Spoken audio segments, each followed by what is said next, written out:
Souza. तुम्ही म्हाका वळखिला आसतली. फाटल्या 3 वर्सांनी हांवें पारकोणें कितें तें सांग ह्या स्पर्धेंत भाग घेवन इनामाय बी जिखल्यात.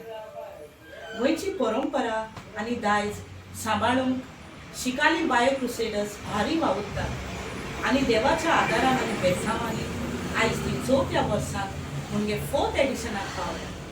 आनी ह्या 4th एडिशनाक म्हजें तुमकां पारकोणें अशें. चांदी मामाच्या तोंडाक किडे पडल्यात कितें तें सांग. रिपीट करता. चांदी मामाच्या तोंडाक किडे पडल्यात कितें तें सांग.